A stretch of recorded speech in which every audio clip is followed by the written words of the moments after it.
Next, I'll invite you, David, to make your presentation about the Norway experience. Thank you. So, hello everyone.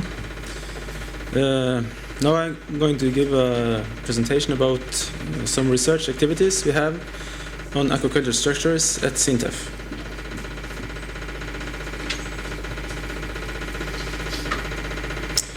As an outline, I will try to present a typical fish farm structure and also go through some more motivation for research.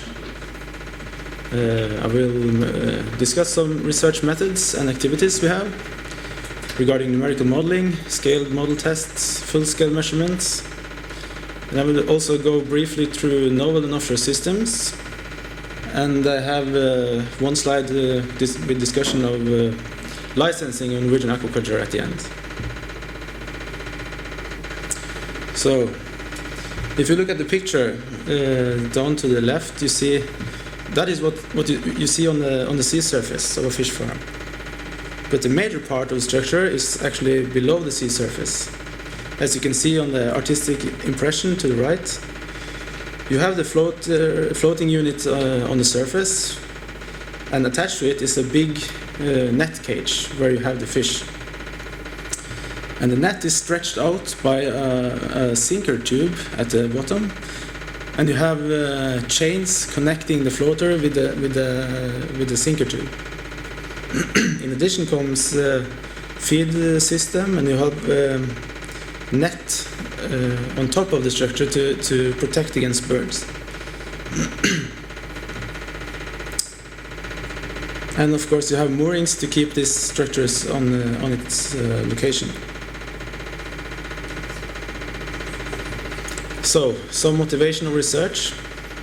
During several storms in recent years, we have had incidents with collapse of fish farm structures.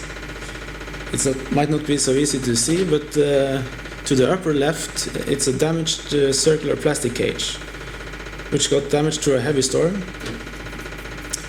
You get where you have buckling of the plastic pipes that makes this, which is this structure. To the upper right, you have the hinged steel type structure, where you have damaged joints between the different segments of the structure. So this means that we need to know more about these types of structure, how they behave in bad weather, and what we can do to prevent these things from happening.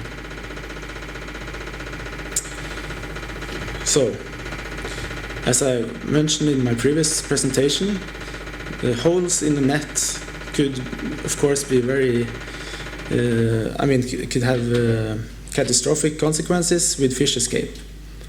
And we have photographic evidence that the support chains that connects the floating unit to the sinker tube actually cause abrasion on the neck structure, which in turn can lead to generation of holes.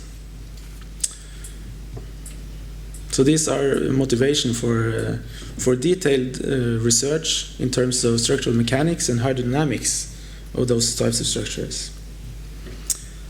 So what we do at SINTEF, we try to make numerical models of the systems to simulate in time domain how they behave when we apply waves or currents on these type of structures. So we have developed a system simulator for doing so, where you can have environmental descriptions that include irregular waves and realistic ocean currents.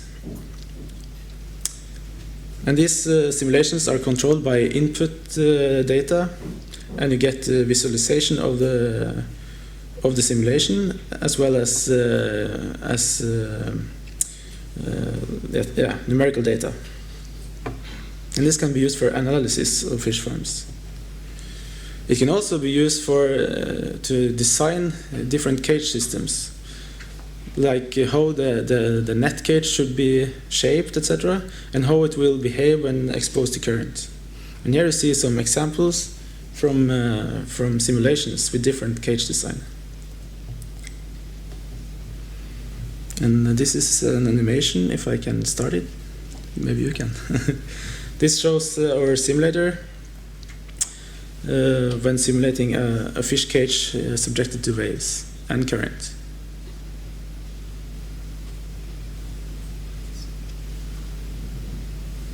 So you can see that these are flexible structures moving with the waves.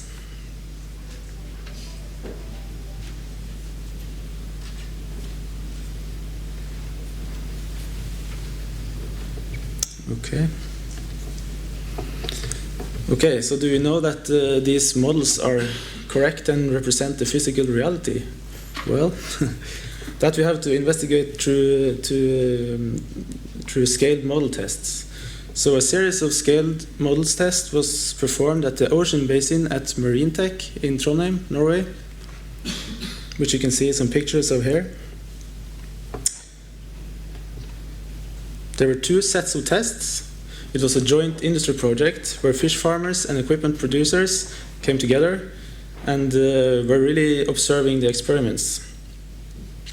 The second tests were financed by the Fisheries and Aquaculture Research Fund in Norway. The ocean basin of Marine Tech measures 40 times 60 meter, and it can be as deep as 10 meters. They can reproduce realistic storm events and currents.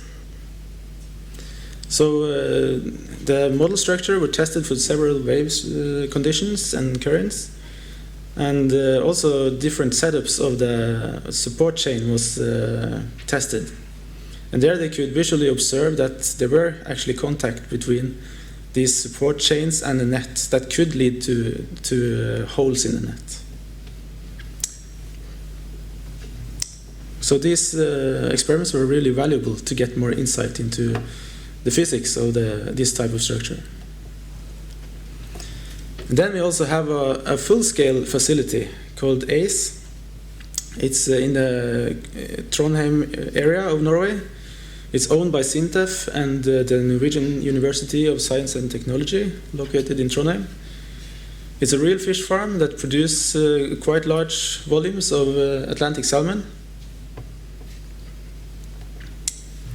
And this site can be used for full-scale measurements, like tension forces in the mooring lines, or to investigate the marine growth on the net, etc. So this is a way to kind of bridge the gap between industry and science, that industry and science come together and try to solve problems.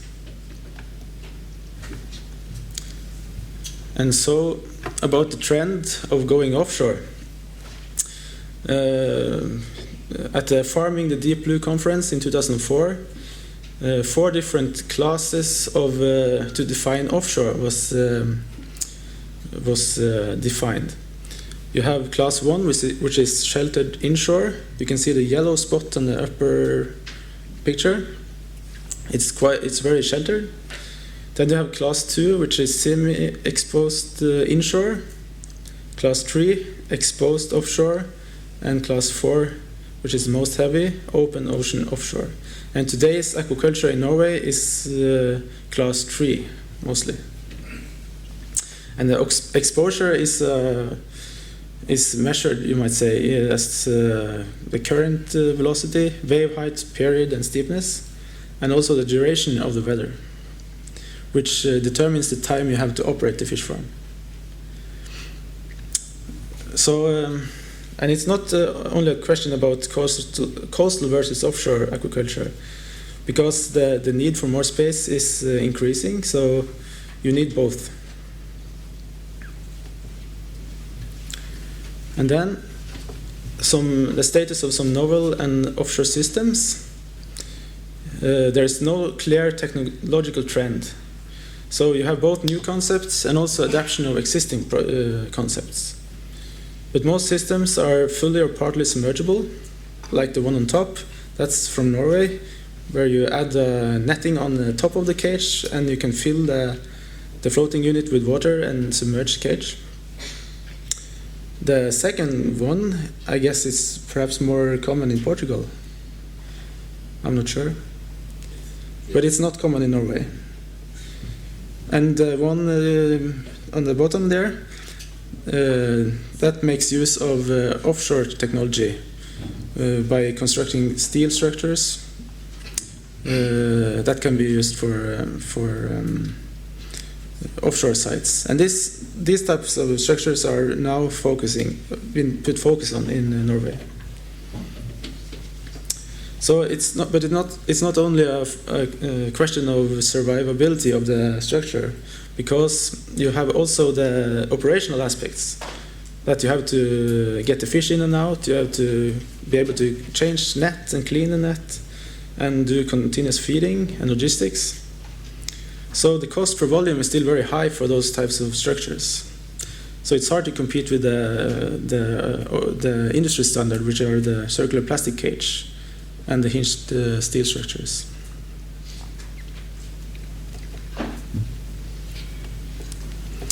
So, licensing of Atlantic salmon production in Norway. In Norway we have a special system. It's a two-level system of licensing. So level 1 is that to get a license grant, and that is that national government provide the licenses, and as I said in the previous presentation, today it's about 1,000 licenses in Norway. And for each license you can produce 780 metric tons maximum allowable biomass. So the number of licenses is controlled by the national authorities. And then the existing licenses can be traded between the fish farmers.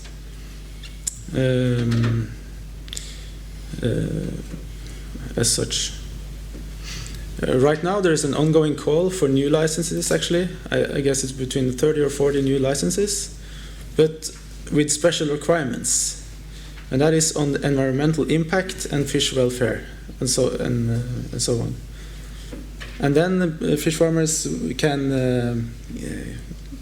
get a new license if they submit one of the existing license, and that's a way to try to make the industry more environmental friendly. Okay, and level 2, when you have the license, you still cannot produce any fish because you need a site permission. You need a locality to place the fish farm. And so companies with granted license must apply to the local authorities for a site permission with a given maximum allowable biomass. And this application must include an environmental impact assessment, which is in Norway based on the Norwegian standard 9410.